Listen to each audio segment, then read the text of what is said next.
everyone, and welcome to the News Chronicle. My name is Pius Canon, and it's always a delight to have you join us on the program Political Clinic. On today's edition of the show, we're going to be looking at the proposed tax reform and the controversy surrounding the tax reform. I have a few guests two guests in the studio, but before I introduce them, let's look at what the reform is all about. So, like we all know, all taxes generated by states are sent to the federal government through the Federal Inland Revenue monthly. So the federal government then distributes these funds based on a particular formula, which is the VAT distribution rules. All right. Now let's look at the current VAT distribution. From the 100% generated nationwide, that's the revenue generated nationwide, the federal government takes 15% of that revenue, states take 50%, and the local government takes 35%. Now, say for example, the total revenue generated nationwide is 100 billion. It means that the federal government is going to take 15 billion, the state is going to take 50 billion, and then the local government is going to take 35 billion. Now, the 50% allocated to states, like we all know, will now later be distributed again on another basis, which is first for the equality basis, the population basis, and the derivation basis, which is where we're going to have our conversation hinged on. But before then, let's look at these bases. Now, for the equality basis, all the states will take, say for example, we say 50% is going to the state, and then for all the states, according to like I just said, equality means they are going to take, say, 30% equally. And then when you go to population, you look at the states with the highest population, and then they take, let's say, 15%. And then you go to derivation, you look at the states that bring out the most revenue, and then you give them 5%. That's for example, isn't it? Now, for this new tax reform, which a lot of people have, expressed their grounds about, especially the northern governors, is, a little alteration to what is currently on the play. Now, the first that has gotten a lot of people talking is the area where the derivation seems to have now taken the highest priority. It has now taken the highest allocation. Now let's look at the proposed bill.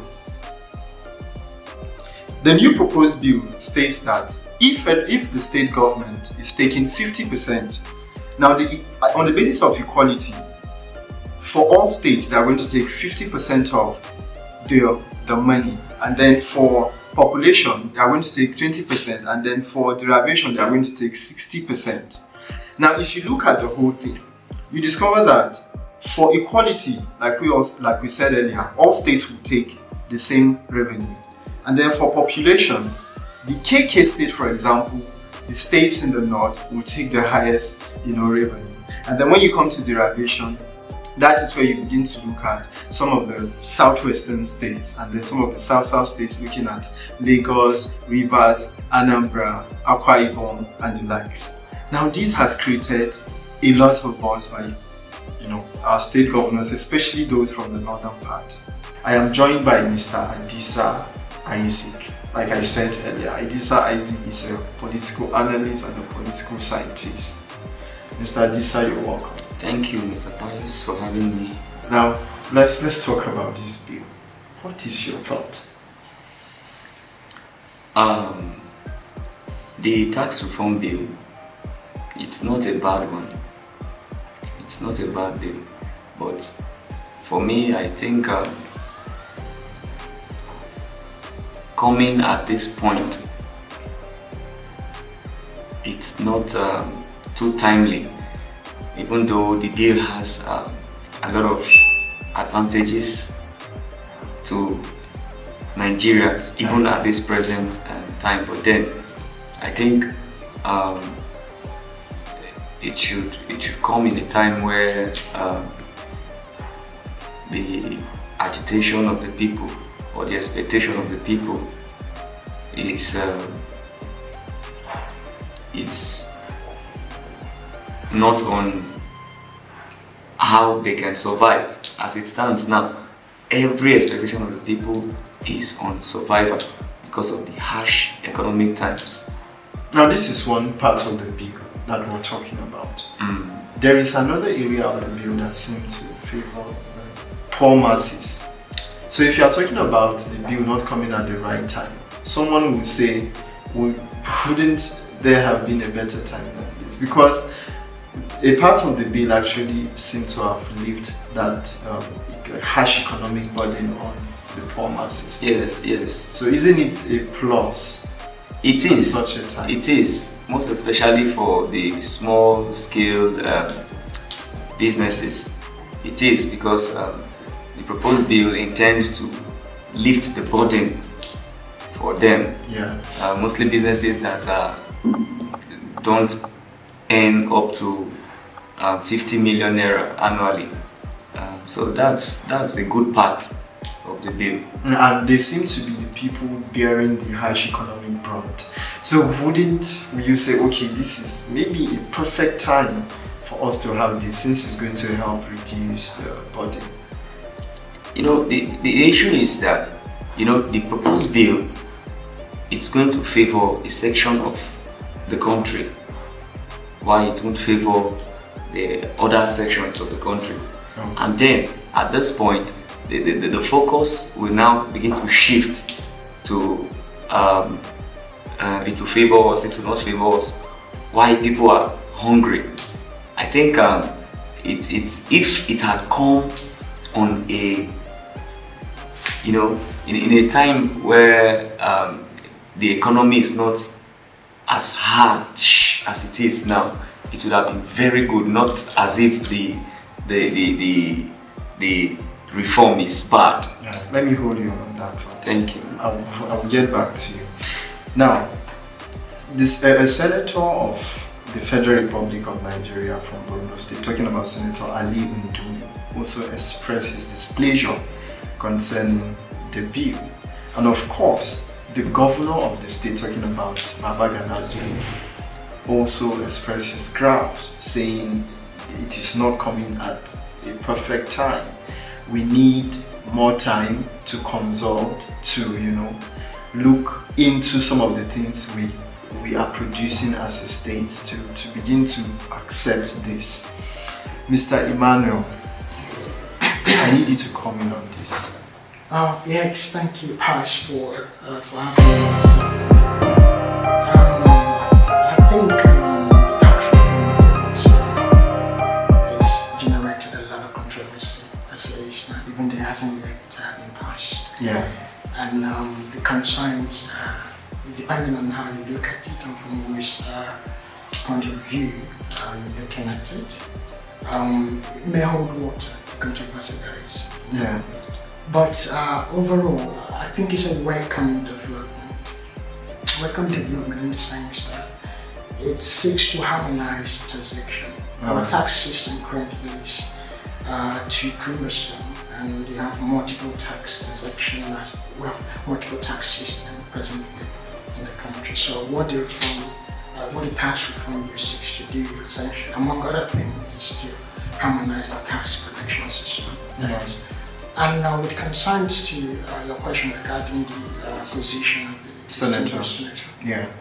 One will assume that they've looked at the letters of the bill, and they've also considered the pros and the cons of the bill, and they've also looked at their state with respect to their production capacity and before coming out to voice their position. Yeah. But as a layman, I think the tax current our tax system, if eventually passed into law, is good for our country, regardless of what we think at this moment. Of course, this economic situation at this moment is not conducive for everyone. Really. Things are difficult. We all understand that situations are tough out there.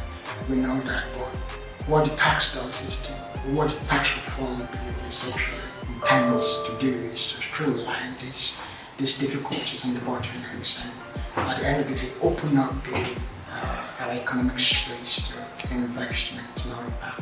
And if you also look at the tax with respect to how it affects the poor mass and stuff, you look at because the tax reform has 4 categories, it's in 4 tiers. You look at the income tax, which is the one that directly impacts on the masses. Right? Yeah. The income tax is essentially pegged on 1 million, those who earn 1 million and above. Right? So those who earn 1 million and below are exempted from that burden. Regarding the timing, do you have any concern? The timing is not it's not really much of an issue for me, because I believe that our monetary system is still not stable.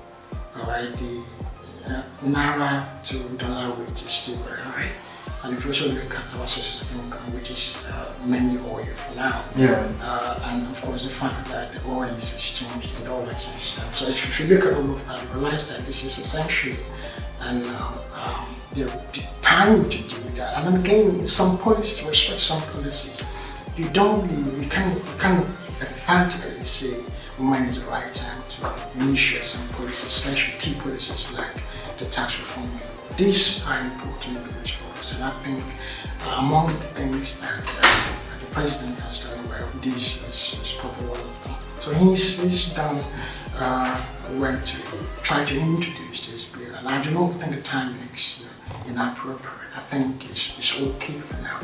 And those who have concerns and who have issues are essentially those who feel that they will be affected by the tax reform bill if it is going to work. And they are essentially the small-scale businesses, and of course the small income earners, right?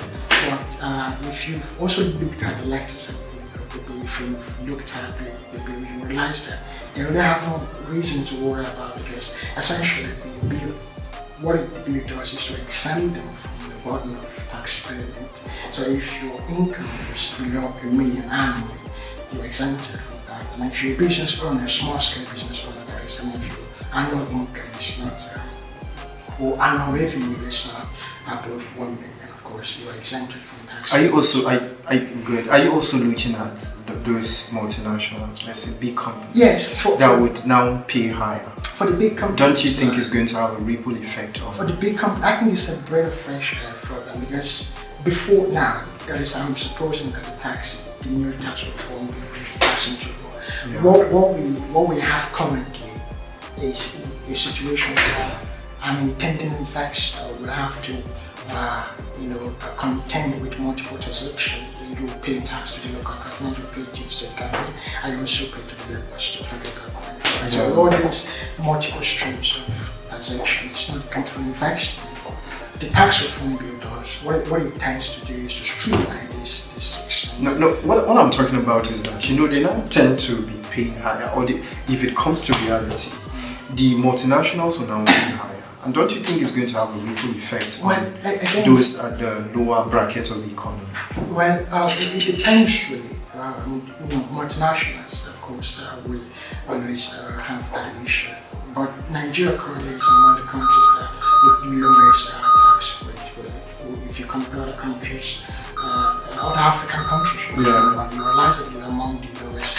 Are you also looking at the fact that others are trying to cut down on their taxes? That's the thing, but they haven't quite done it. And again, the tax is not. Yes, there is that challenge, there is that situation, of course, and there is also the unintended consequences of this. Right? Let me hold you up on that. Okay. I'll get back to you. So, Mr. Adisa, let's look at the controversy.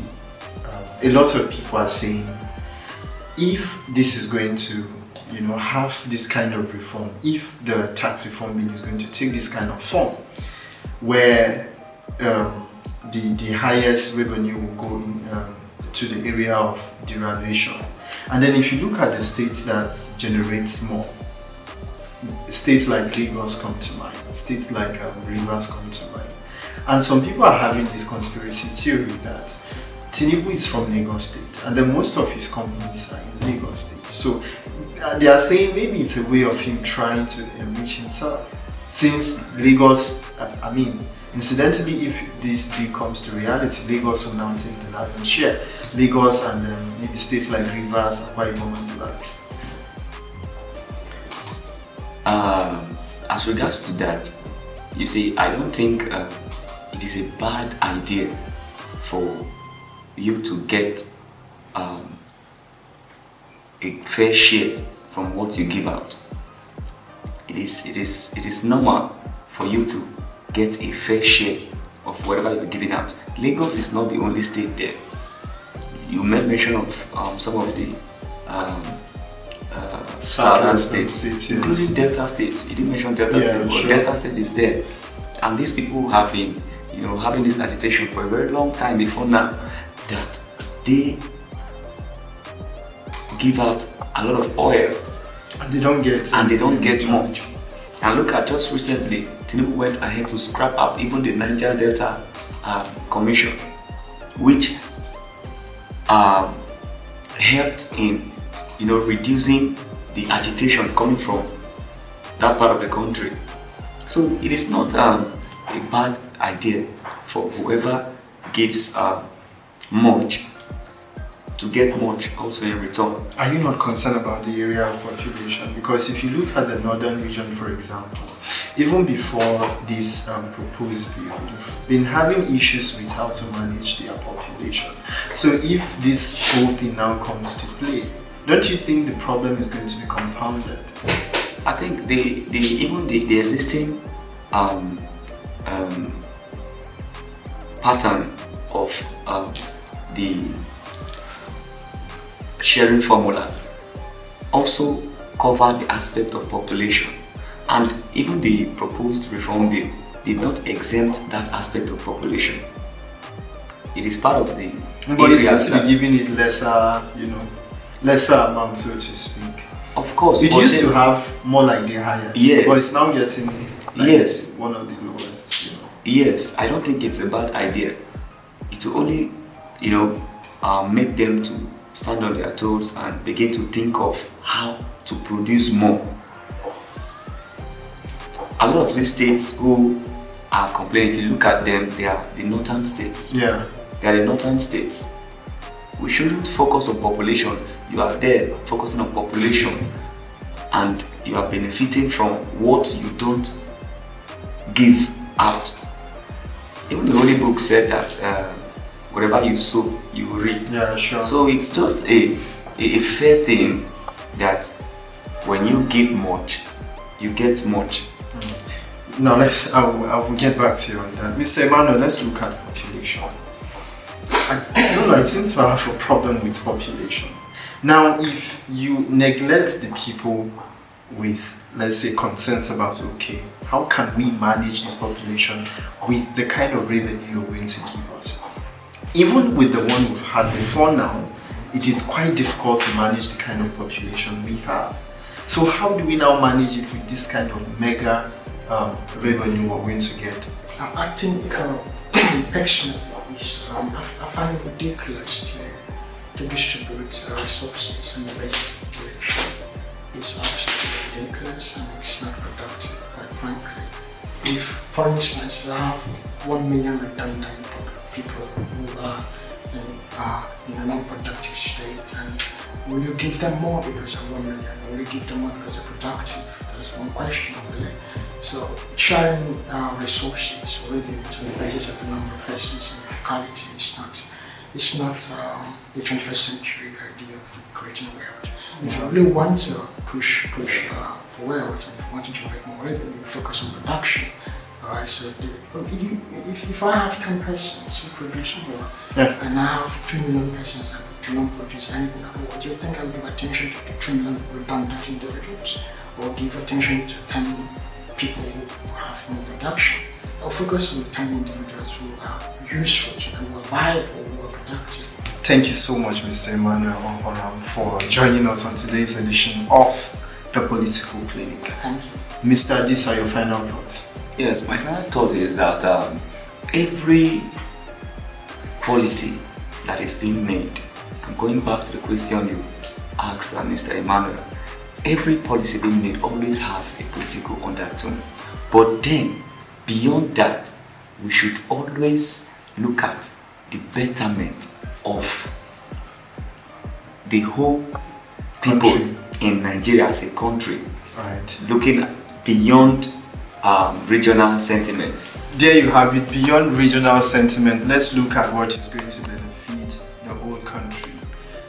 That is it for today's edition of the show, Political Clinic. My name is Pius Kadon, urging you to stay here and then like, comment, tell us what you think about the show, and make sure that you be part of the next episode, which promises to be more informative come Monday. Bye-bye.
To join me on this show today, we have Mr. Adisa Isaac. Thank you, Mr. Pius, for having me again. Mr. Adisa Isaac is a political analyst. He is a political scientist as well. And then we also have Mr. Emmanuel Ihoram. Pardon if I, murder your name. Mr. Emmanuel Ihoram is also here, I think it's actually Mr. Emmanuel Ihoram and not Ihoram. All right, Mr. Emmanuel. Mispronounced. Thank you, Pax, for having me. And of course, thank you, listeners, for tuning in. Yeah. So let's get right into it, Mr. Adisa. Mr. Adisa, you've been here before. Yes. But then I'm delighted to be here again. Something different. So today I decided to bring you because of the whole back and forth concerning the proposed tax reform bill. What's your take? If you ask me what's my take, first of all, from my point of view, or if I want to sample my opinion, okay, let me start by saying it's not like the tax reform in its own, it's wrong. It's not. But then, from my opinion, I think the timing is wrong. The timing is not right because at this present state of the country, the economic situation, I think tax reform should not be a priority.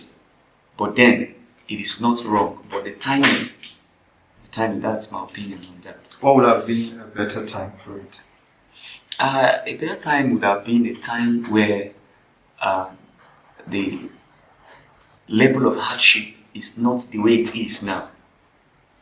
You understand? Yeah. A lot of Nigerians out there want the level of hardship to be reduced because it's actually telling on them, and what the average man wants to hear about now at this time is how things will become better for him, how eating 3 square meal will be possible. But if you look at a part of the bill, it's more like lifting that burden from the poor masses. Yes, like the aspect of easing the burden on small scale businesses. Yeah, and part we're going to talk about. Yes. I think that part is also good. So would you also say that the timing is wrong? Since it's a way of, the tax actually, it's a way of trying to lift the burden from the people. So is it not coming at the right time? Like I said initially, it is not wrong. But I think presently, if it can wait a little while for the hardship level to be reduced, because as it stands now, everybody are expecting that things should be at least better. Exactly. That's what I'm saying. People are paying for services, goods, through their nose. It's not easy for a lot of people out there. But then if you look at a part of the bill, it is a way of, cushioning the effect and then reducing the burden for the people. Actually, sorry for cutting you. Can't we say that, okay, it wouldn't have come at a much better time than this? Okay, let me just go straight to the point. What I'm trying to say in essence is, the belief, this issue of tax reform is actually raising a lot of issues in the country because the reform, the proposed reform, it's going to favor some section of the country and it will favor some other section of the country, like you said initially. All right, just hold your talk. Let's hear from Emmanuel. Now, the senator, a senator in Borno State, talking about Senator Ali Unduri, was, expressing his grounds concerning the bill, saying it's going to be at the disadvantage of the northern part. And of course, even the governor of Borno State, talking about Babagana Zulu, expressed his displeasure. He talked about the timing. He also talked about the fact that it's not going to favor that part of the region. What is your thought on that, Mr. Alright, Pies, I think for me, fundamentally, taxation is the main revenue generation for the government. Yeah. No government of the day can survive without taxation. Alright? And whether or not the timing is right for this introduction is another topic for another day. Right. And with respect to Senator, distinguished Senator Ali Ndiume, and with respect to his concerns regarding the tax reform bill, one would understand his position because a number of things will fundamentally change for states in the north and states in the south. Really. The usual. Now, when you say a number of things are going to change. When you look at the Sharon formula, Yeah. the present Sharon formula, Yeah. one will assume or will infer that it favors the northern states. One would come to that conclusion. Yeah. But when this new tax reform bill is eventually passed, a lot of it will be restructured in such a way that, and I believe it will be on the basis of whoever generates the More. highest amount of Yeah. resources gets to keep the resources the state generates, and on that basis, of course, the Sharon formula is based in. What I mean by that is if states like Lagos or some of the states in the south and of course in the east, Yeah. if they are able to generate more by reason of the companies in those states, Yeah. and if you also compare the revenue generated within those states, and if you compare that to the revenue generated in the northern state, you realize that the revenues generated in the states in the south are more Yeah. than the ones generated in the north. And if the introduction of this bill, what it tends to do is to equalize sort of and give more allocation, more percentage To those that produce more. Yeah. essentially, and then Yeah. of course reduce. And not necessarily reduce, but then you have to give what you produce as a matter of fact. So if you produce more, you have more, and you get to keep what you produced. And if Yeah. you produce nothing, you essentially have nothing. And of course, if you look at the states in the north, it's not northern states are not essentially still producing states. They don't produce much. But then we have Kano. Yes, of course, Kano. Yeah. And that's why Kano is not complaining, Yeah, sure. It's not really in the foray. But then, is it good? Is it nice? Is it a genuine concern from Senator Ali? Yeah. One would first have to understand that he's speaking from the concept of the fact that they in the north are used to certain sharing formula that has always favored them. Yeah, sure. And now that privilege, if you like, is about to be taken from them. And if these reforms are allowed to sail through, it will eventually come to pass. The privilege, so if you like, will be taken from them. Yeah. If you like. And then, of course, they will be also forced to now go back to the conference and see what they can produce. Do, yeah. To make the states more valuable. I think the president is essentially through this medium pushing forward the notion that we have to become producing states. We have to start producing. We cannot depend on consumption. We cannot continue to do business as usual if we want to survive as a state, if we want to bring about the infrastructure citizens are clamoring, asking for, if we want to bring about the dividends of democracy, if we want to ensure that we develop and meet some, we have to go back to the production, which is essentially what the tax reform is about. Are you not concerned about the population part? Again, population, depending on how you look at it, it could be an advantage, it could also be a disadvantage. How you see, in some countries like China, they don't concern themselves with some of these issues, concerns. They don't worry about their population because they have found a way to work the population into a productive machine. So that is what we have not learned to do. So in the north, we have huge population, we have huge land mass, but for some reason there is a disconnect between the resources we have and the outcome of the usage of these resources. So we haven't been able to connect the dots. So for me, if for an unproductive state, for an unproductive government, Yeah. population is a concern. But for a productive state and a productive government, population is not really concerned. In fact, population, if anything, is applause, it's an advantage really. So I understand the senator's concerns, but I think the tax reform bill is not a bad idea. And the timing is not essentially wrong. I mean, when do you want it to happen? All right, and if you also look at the our economic situation, things are going on. Of course, I give that. Things are not stabilizing as it were. But this reform is essentially here to stabilize some of the things that we were clamoring for and for stabilization. All right.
start from? I If think- if they are coming with that kind of concern. I think if you look at when was oil discovered in our country, I think it was in 1950 something or so, Yeah. before our independence, and since then, and even prior to that moment, and even after post oil discovery, we had the granite pyramid. Yeah, in the northern They were part. heavily into granite production. Yeah. And there were also other states in the northern region that were also into other different agricultural produce. But the section of oil is sort of eroded all these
Good day, ladies and gentlemen, and welcome to the News Chronicle.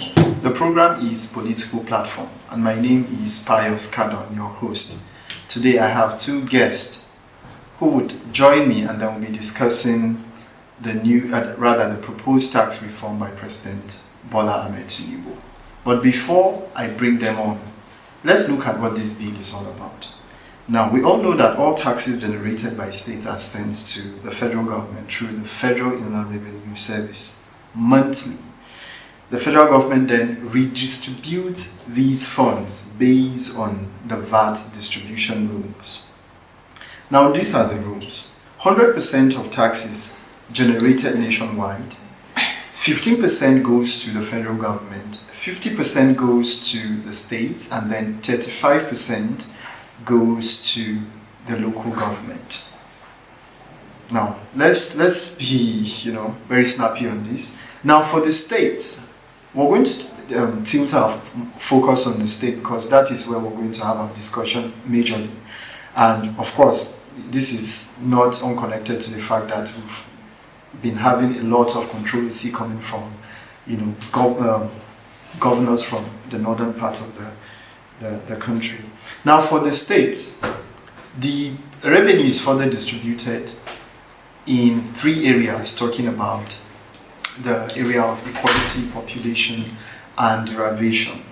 For these areas, let's say, for example, you have a total of 100 billion naira.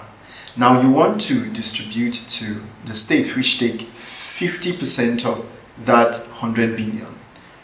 On the basis of equality, those states will take, say, 25 billion, right?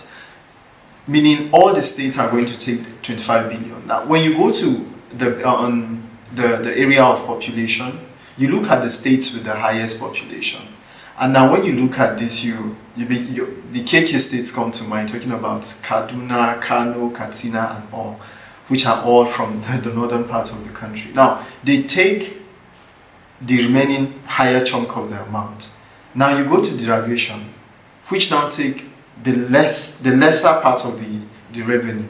And then if you look at the states that generates more, then states like Lagos, Rivers, Anambra, Akwa Ibom, and on other parts of the north, state like Kano will also fall in that particular bracket. Now let's look at the proposed tax bill reform, what it says. In the new reform, we're looking at a sharing formula where 20% is going to equality, then 20% is also going to population, and then 60% is going to derivation as against the previous one. So this is where a lot of concerns are coming from, especially from the northern part.